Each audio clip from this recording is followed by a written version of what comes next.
Operation से नक्सलियों में खौफ देखने को मिल रहा है और एक बार फिर सरकार के सामने नक्सली गिड़गिड़ाते नजर आए। हथियार इस्तेमाल नहीं करने की गुहार लगाई है। तेलंगाना के नक्सलियों ने नोट जारी किया। बड़ी और अहम खबर आपको बता रहे हैं। ज्यादा जानकारी के साथ सहयोगी विकास तिवारी फोन लाइन पर जुड़ चुके हैं। विकास, एक बार फिर नक्सलियों में खौफ देखने को मिल रहा है और पिछले कुछ समय से जिस तरह से एक्शन जारी है उसके बाद खौफ में ही नजर आ रहे हैं नक्सली। देखिए, जिस तरह से लगातार माओवादियों के खिलाफ ऑपरेशन चल रहे हैं, ये तो तय है कि 2024 के बाद से माओवादियों को लगातार झटके लगे हैं और माओवादी बैकफुट पर हैं। बीते दिनों जिस तरह से उनके पोलित ब्यूरो वेणुगोपाल और रुपेश ने अपने तमाम साथियों के साथ लगभग 210 की संख्या में छत्तीसगढ़ में हथियार के साथ आत्मसमर्पण किया और जिसे हालांकि अब पुनर्वास कहा जा रहा है। गढ़चिरौली में भी 60 साथियों के साथ में वेणुगोपाल ने समर्पण किया था। उसके बाद से भी माओवादियों की जो स्थिति है काफी नाजुक है और उसको देखते हुए अब तेलंगाना के जो जगन है, जो किसी समय वेणुगोपाल के लिए धमकी भरे पत्र भी जारी किया था, अब उन्होंने पत्र जारी किया है कि 6 महीने का युद्ध विराम को वो बढ़ा रहे हैं और साथ ही साथ उन्होंने केंद्र सरकार पर ये आरोप भी लगाया है। इस पत्र को अगर ध्यान से देखा जाए, इसमें उन्होंने कहा है कि केंद्र सरकार की जो भाजपा सरकार है वो तेलंगाना की शांति व्यवस्था को खराब करने की कोशिश कर रही है और माओवादी अपने तरह से, अपने तरीके से और अपनी ओर से एक तरीके से युद्ध विराम घोषित करने के लिए पहल कर रहे हैं। सबसे पहले पहल भी माओवादियों के द्वारा ही की गई है।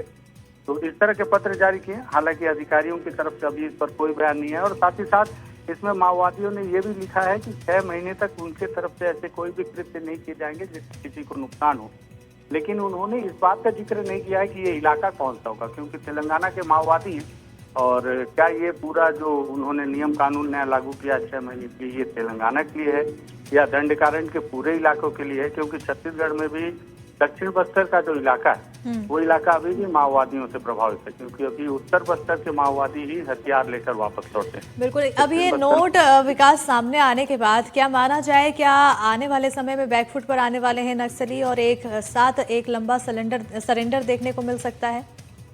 देखिए, सरेंडर जैसी बात का जिक्र इसमें माओवादियों ने नहीं कहा है। उन्होंने केवल ये कहा है कि युद्ध विराम किया जाएगा 6 महीने तक। मतलब उनके तरफ से ना ही कोई एम्बुश लगाया जाएगा, ना ही जवानों पर किसी तरह का कोई अटैक किया जाएगा। लेकिन ये नहीं कहा कि वो समर्पण कर रहे हैं, ना इस बात का जिक्र है कि वो जिस तरह से वेणुगोपाल और रुपेश हैं उनकी तरह वो हथियार समर्पण। बिल्कुल। विकास, ये दिखाता है कि बहुत डिप्लोमेटिक वे में नक्सली चलते हुए नजर आ रहे हैं, क्योंकि इससे पहले भी एक बार लेटर आया था सामने, तब भी उन्होंने इसी तरह का कुछ जिक्र किया और अब एक बार फिर लेटर आया है। ना ही सरेंडर करने को तैयार है, ना ही हथियार छोड़ने के लिए पूरी तरह से कुछ ऐसी बात लिख रहे हैं जिस पर भरोसा किया जा सके। और बार बार लेटर देने का मतलब क्या है? ये भड़काने या फिर समय बर्बाद करने के लिए नक्सली बार बार ये कोशिश कर रहे हैं?